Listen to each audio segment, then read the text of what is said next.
Merci déjà pour l'invitation et puis pour l'organisation de cette journée qui était vraiment très, très riche et on a appris beaucoup de choses.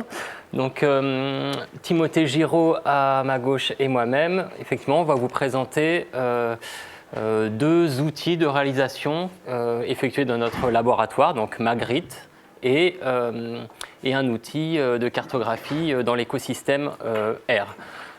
Donc, pour cadrer un peu notre approche, donc on travaille tous les deux dans un tout petit laboratoire, une unité mixte de services qui travaille sur l'aménagement du territoire européen, donc dans laquelle on produit des analyses, des cartes, des statistiques, et également des outils. Donc on a une capacité en interne de développement d'applications et c'est un peu ces outils-là qu'on va vous présenter. Donc tout d'abord Magritte, un outil plutôt tourné vers l'enseignement de la cartographie et le package R, le package cartographie de l'écosystème R qui va en fait plutôt représenter notre façon de travailler à nous dans une démarche de recherche reproductible.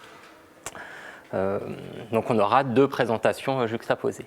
Alors Magritte, c'est une application de cartographie donc développée à 99% par Mathieu Viry, qui n'a pas pu être là parce qu'il travaillait dans notre labo jusqu'ici et il démarre à présent une thèse à Grenoble. Donc il va continuer à travailler sur ce projet, je l'espère. En tout cas, il va continuer à travailler en géomatique dans l'environnement institutionnel.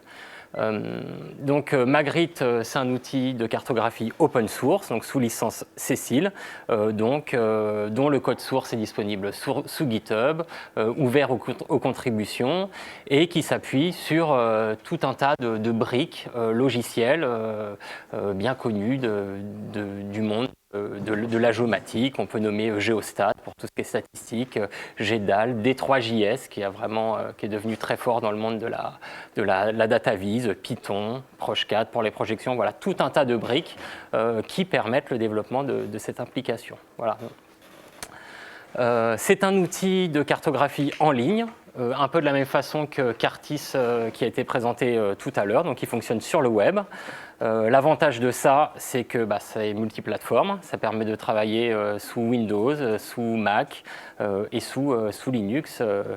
Voilà, c'est l'avantage du web. Mais on peut également le faire fonctionner en standalone, c'est-à-dire directement sur notre ordinateur sans connexion Internet, ce qui permet de travailler par exemple dans le train, dans l'avion et dans les pays du Sud qui n'ont pas forcément des connexions Internet performantes. Et c'est actuellement disponible en 3 langues, français, anglais et espagnol. Et là, on a une touche pour pouvoir le faire traduire en brésilien également. Autour de l'application que je vais vous présenter un petit peu après, il y a un peu d'autres éléments. Il y a un blog sur lequel on essaye de publier, mais pas assez, un certain nombre de ressources pédagogiques autour de l'application. En gros, comment utiliser Magritte pour réaliser des cartes avec une dimension un peu pédagogique sur la sémiologie graphique, sur les projections. On essaye d'alimenter un petit peu tout ça. Et une documentation, donc c'est le second élément, du logiciel qui va plutôt là expliquer chaque fonctionnalité.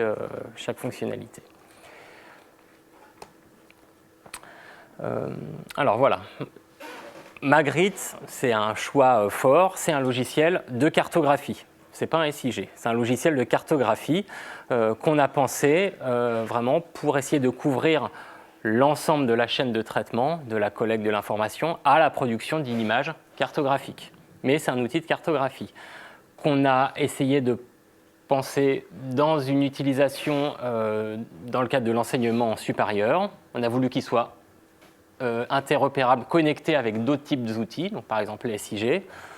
Que ce soit un outil simple, on est sur le web, donc on va pouvoir généralement utiliser le logiciel avant de lire toute la documentation. Et malgré tout, malgré cette simplicité, essayer d'en faire un outil qui soit utilisable dans un contexte professionnel. On veut que ça fonctionne correctement et que la production des cartes qui sont réalisées avec Magritte soit d'une bonne qualité. Donc je vous l'ai dit, ce n'est pas un SIG. Donc si on essaye de couvrir l'ensemble des étapes de la chaîne de traitement qui va de la collecte de l'information géographique à la représentation et à la diffusion des cartes, on a mis le paquet sur l'aspect représentation, c'est conversion de la donnée en éléments graphiques. Donc c'est pour ça que j'ai mis un petit Mr. Strong en haut de l'aspect représentation. Et par contre, la dimension traitement-analyse, on a volontairement fait le choix de ne pas la mettre au cœur de cette application. Pourquoi Magritte? Donc effectivement, il y a un petit rapport entre le nom de cette application, eh bien oui, et le peintre René Magritte, et en particulier avec ce tableau-là, la trahison des images, où il dessine une pipe avec écrit en dessous « Ceci n'est pas une pipe ». Pourquoi il faisait ça? Eh bien pour dire que la représentation de la pipe, ça n'est pas la pipe, c'est pas pareil. Et donc c'est un peu cette idée-là qu'on a en cartographie, c'est que la carte n'est pas le territoire, c'est une représentation d'un territoire effectuée selon des hypothèses, un savoir-faire, une intention, une technique particulière, un contexte de production, plein de choses qui font qu'on produit des images qui sont un regard particulier. C'est toujours la dimension subjective de la carte, ce n'est pas le territoire lui-même. Et donc, par ce titre-là, on a voulu un peu mettre cette idée-là dans le logiciel, qu'une carte, c'est un regard sur le monde, et voilà, quelque chose qu'on explique régulièrement aux étudiants. Voilà, donc ça, c'était le petit chapeau introductif sur le projet. Maintenant, je vais vous montrer comment marche cette application et comment on l'a pensée. Donc en bas, là, on a les petits points noirs qui représentent les différentes étapes de la chaîne de production d'une carte. Donc acquisition des données, analyse, traitement, représentation, mise en page, j'ai mis entre parenthèses décor, on va voir pourquoi, et diffusion. Et en fait, cette chaîne de production, qui en réalité n'est pas du tout linéaire, ce qui est fait plein d'allers-retours, des hypothèses brisées qu'on va remettre en cause pour refaire d'autres choix, etc., on essayait de la matérialiser dans l'interface du logiciel. En gros, quelque chose de haut en bas qui va correspondre aux différentes étapes de fabrication de la carte. Donc, tout d'abord, l'import des données. Le côté analyse-traitement, pour l'instant, on n'en parle pas. La dimension représentation, donc le point numéro 3, puis la mise en page, le décor, donc qui correspond à un peu tout ce qui est habillage, mise en page, et également la façon dont on va dessiner le fond de carte, donc tout le décor, la façon dont on va dessiner le fond de carte, puis l'export de la carte vers différents formats.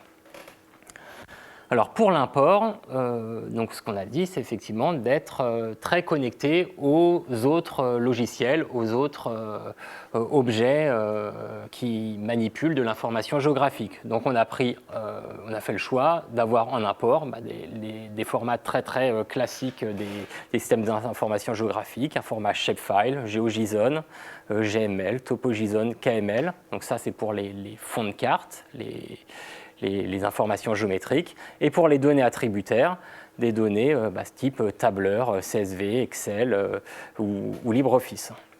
Donc, dans cette application, on peut importer à la fois et des données statistiques et des fonds de cartes qui sont disponibles un peu de plus en plus en open data, les fonds de cartes produits par l'IGN, les fonds de cartes produits par les Nations Unies, etc. Si jamais on n'a pas de données à importer ou qu'on veut utiliser un fond de carte déjà disponible dans l'application, c'est possible. Donc, on a mis également sur GitHub, donc en libre accès et aussi ouvert aux contributions, un certain nombre de fonds de cartes par pays, donc un niveau administratif de chaque pays du monde, les pays du monde, le fond de carte de l'Europe, les communes en France, etc. Et à chaque fois avec un petit jeu de données test. Ce qui fait qu'à travers ce menu-là, on peut choisir tout de suite un espace géographique, avoir un petit jeu de données à cartographier, ce qui permet de faire une carte tout de suite. Et éventuellement, on peut y rajouter nos propres données.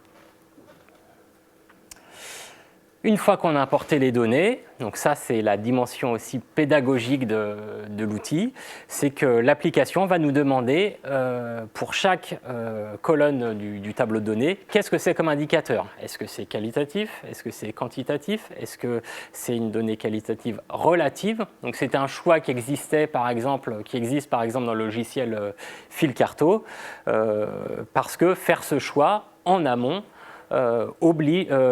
conditionne les choix graphiques par la suite. Donc quand on va demander aux étudiants de typer telle ou telle donnée, après, normalement, le logiciel ne leur propose que des représentations cartographiques qui sont conformes à la sémiologie graphique. Voilà, donc là j'avais une petite figure qui illustre ça. En fonction du type de données, on va représenter, utiliser tel ou tel mode de représentation. La dimension analyse, moi ce que je dis aux étudiants, c'est on n'est pas là pour ça, reportez-vous vers d'autres technologies. Par contre, l'aspect représentation, là on a 12 éléments, donc ce qui est pas mal. Donc matérialisé sur un petit panneau comme ça avec 16 éléments, c'est ça? J'ai mal compté. 16 éléments, donc qui correspondent à chaque fois à un mode de représentation. Donc, dans l'ordre, des choses très simples, par exemple l'ajout de pictogrammes. On a soit un fond de carte avec des points, soit on a des coordonnées latitude-longitude, et on va pouvoir y ajouter des éléments graphiques, donc soit des symboles qui sont disponibles dans l'application, soit des fichiers SVG qu'on va pouvoir ajouter directement. Des cartes par symbole proportionnel. Donc ici, c'est les pays visités par James Bond, donc qui est une des données mises à disposition dans l'application, parce que c'est une donnée disponible sur Internet. Donc on voit les pays. C'est surtout la Grande-Bretagne. C'est ça. Donc voilà, des représentations classiques par symbole proportionnel, des cartes par aplat de couleurs, donc avec la possibilité de faire des doubles gradations de couleurs. Voilà. Et derrière ça, quand on représente ce type de carte, on a tout un panneau qui va nous permettre déjà d'essayer de déterminer la distribution statistique des données, d'effectuer différentes méthodes de discrétisation, de choisir un certain nombre de palettes de couleurs qui sont aussi personnalisables. Donc là, par exemple, les palettes qui sont proposées par défaut, ça s'appuie sur la librairie Color Brewer. Mais on peut en rajouter d'autres. Pour les données qualitatives, on utilise aussi la couleur, donc on fait des cartes comme ça de typologie. On peut bien sûr faire des combinaisons, soit empiler différentes couches, soit par exemple un symbole proportionnel avec à l'intérieur des données soit qualitatives, soit quantitatives, ou des dégradés de couleurs ou des classes de couleurs comme ça. Donc chaque élément est paramétrable, donc on pouvait avoir des symboles proportionnels, des disques, maintenant là c'est des carrés. Voilà, c'est des petites choses qu'on propose dans l'application. Bon, il y a aussi des choses, donc là c'est vraiment des trucs très très classiques. Il y a aussi quelques représentations un peu plus sophistiquées. Donc par exemple ces représentations par carroyage, là, qui se font en hexagone mais qui peuvent aussi se faire sous forme de carré, où le point de départ, là, l'utilisateur, il va intégrer une donnée qui va être un maillage administratif par exemple, et des données statistiques, et l'application va effectuer des calculs d'intersection géométrique pour réaffecter les valeurs dans un nouveau maillage arbitraire, des carrés, des hexagones, etc. Donc c'est un moyen géométrique de s'affranchir, par exemple, des hétérogénéités de maillage, le MAUP, pour avoir des visions un peu plus schématiques. On rajoute du flou, on passe dans un maillage régulier pour essayer de mieux discerner les structures.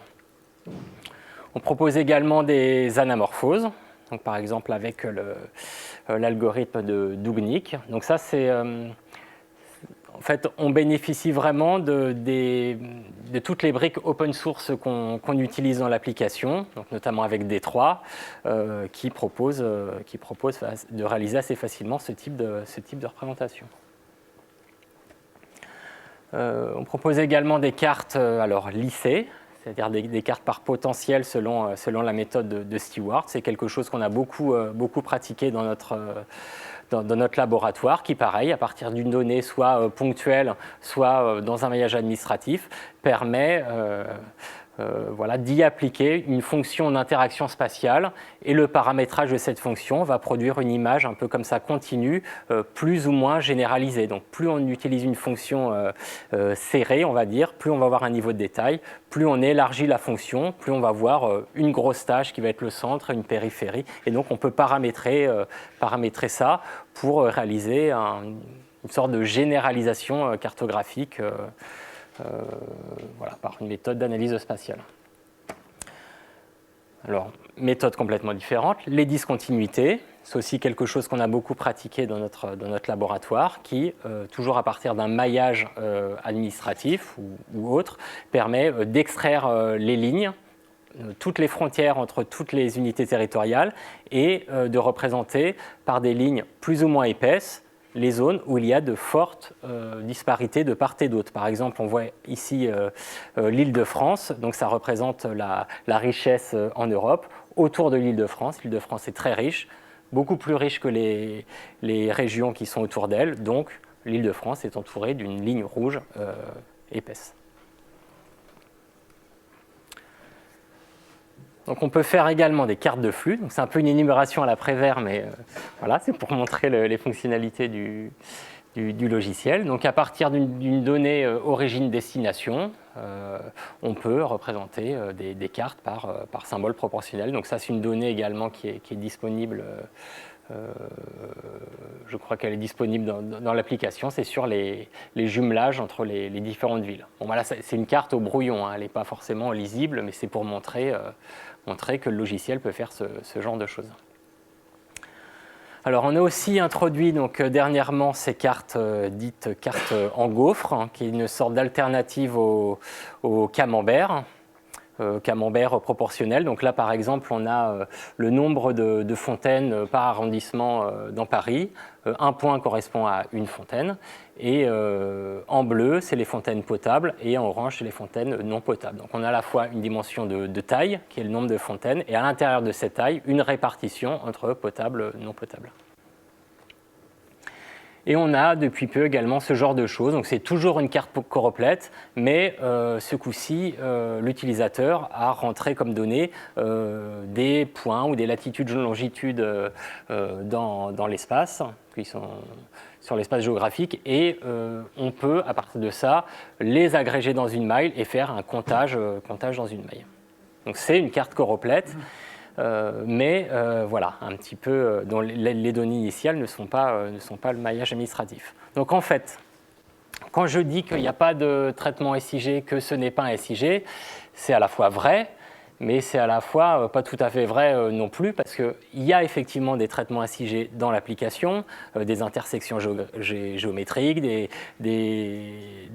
calculs qui se font en fonction de la distance, on utilise les frontières entre les unités administratives pour extraire des lignes, voilà, on prend des points, on les agrège dans des mailles, on fait des calculs, c'est typiquement des trucs SIG, mais on le prend sous le prisme de la représentation cartographique. Donc l'utilisateur, ce qu'on a voulu, c'est qu'il n'ait pas l'impression de faire du SIG, des intersections, des choses comme ça, mais qu'il soit dans un processus de construction de cartes. Bon, après cette étape qui revient à prendre des données statistiques et les transformer en images, il reste toute une étape importante quand même dans la réalisation cartographique, c'est tout ce qui est habillage, mise en scène. En fait, c'est ce que Philippe Rekasevich appelle le décor. C'est pour lui une carte, il y a des acteurs, c'est la donnée représentée en signe graphique, c'est l'information qu'on essaie de communiquer. Et il y a tout ce qui est le décor, c'est quel nom on va mettre, comment on va dessiner l'espace géographique, où est-ce qu'on va s'arrêter, etc.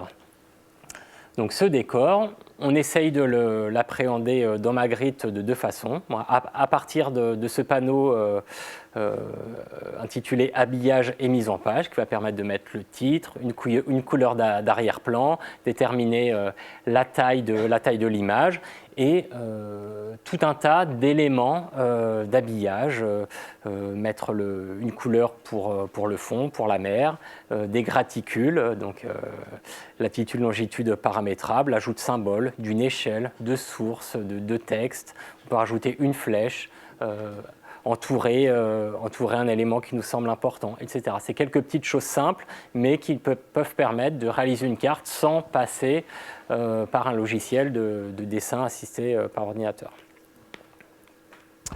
Et il y a la dimension projection cartographique, effectivement. Le décor, c'est aussi la façon dont on met à plat le monde. Donc pour ça, ça se situe un peu en dehors de ce panneau latéral qui se trouve sur la gauche. Donc la dimension projection cartographique se situe en haut. Donc on a accès à un certain nombre de projections cartographiques qui sont proposées dans l'application. Donc on peut simplement dans la liste en choisir un, ou alors accéder à ce panneau-là qui permet de choisir un système de projection, soit en fonction de la façon dont la projection est construite, est-ce que c'est une déformation à partir d'un cylindre, d'un cône, d'un plan, ou en fonction des déformations causées par cette projection. Est-ce que ça va conserver plutôt les formes ou plutôt les surfaces ? Et donc ça, c'est pareil, c'est la dimension pédagogique avec les étudiants. Quand ils réalisent une carte, on leur dit là, qu'est-ce qui est important pour vous ? C'est qu'on reconnaisse bien le contour des pays, ou c'est la surface entre deux pays qui doit être comparable. Qu'est-ce qui est important dans ce que vous voulez représenter ? Et si jamais des projections, celles qui sont là, ne nous conviennent pas, on peut également faire des copier-coller en allant chercher sur Internet des codes de projection type Proche 4 ou EPSG, voilà, pour transformer le fond de carte. Et on a introduit effectivement récemment, comme dans le logiciel Cartis tout à l'heure, la projection Bertin, grâce à un développement de Philippe Rivière qui a fait ce développement-là, qui a versé ça à l'écosystème D3JS que nous on a utilisé dans notre application. Alors récemment, on a également mis en place des templates cartographiques. Donc ça, c'est aussi un moyen de travailler qui est assez pratique. Donc là, c'est sur notre page d'accueil, en bas, on peut cliquer sur un de ces templates et la carte s'ouvre. Et après, on peut réaliser notre carte à l'intérieur. Et ça, c'est une façon dont on peut travailler également avec les étudiants ou dans un milieu professionnel. C'est de d'abord réaliser des gabarits, des templates. On se dit, voilà, ça fait temps sur temps. On prend tel fond de carte, telle couleur, etc. On conserve ce fichier-là. Et après, on réalise un certain nombre de cartes à la suite dans ce modèle cartographique. Une fois qu'on a réalisé notre carte, maintenant, c'est le temps de l'exporter. Donc, soit on l'exporte au format PNG, pour l'afficher par exemple sur le web, donc on définit une taille et on l'exporte au format PNG. On l'exporte au format SVG pour pouvoir la retravailler par exemple dans un logiciel de dessin assisté par ordinateur, Inkscape ou Adobe Illustrator. Ou alors, si on a réalisé un traitement un peu plus compliqué, par exemple le passage de notre maillage administratif à une grille, à un carroyage, ou une carte lissée, ou une anamorphose, et on peut réexporter cette carte, par exemple en shapefile ou en GeoJSON, pour la réimporter dans un SIG, pour faire un autre traitement, puis après on peut la réimporter dans Magritte. C'est la dimension un peu interopérable du logiciel. Et bien sûr, chaque projet chaque carte dans l'environnement de Magritte peut être sauvegardée, partagée, réutilisée sur un autre ordinateur. Voilà, donc c'est quand même crucial. Alors pour résumer un peu ce qu'est Magritte, donc nous on assume le fait que ce n'est pas un SIG et que c'est un outil de cartographie. Moi, je suis par ailleurs partisan de réhabiliter un peu ce mot cartographique qui est souvent battu en brèche par la géomatique, la data vis, les data science, etc. La géovisualisation. Moi, j'aime bien le terme cartographie. On ne prétend pas tout faire, mais on a accès vraiment notre force sur la représentation de l'information géographique. Et d'un point de vue enseignement, en tout cas, c'est fait comme ça à l'Université Paris Diderot. On a des cours de cartographie sous Magritte, des cours de SIG sous QGIS, de telle sorte que les étudiants comprennent que ce n'est pas exactement la même discipline, ce n'est pas le même cœur de métier, ce n'est pas exactement la même chose. Donc c'est vraiment un choix pédagogique de différencier les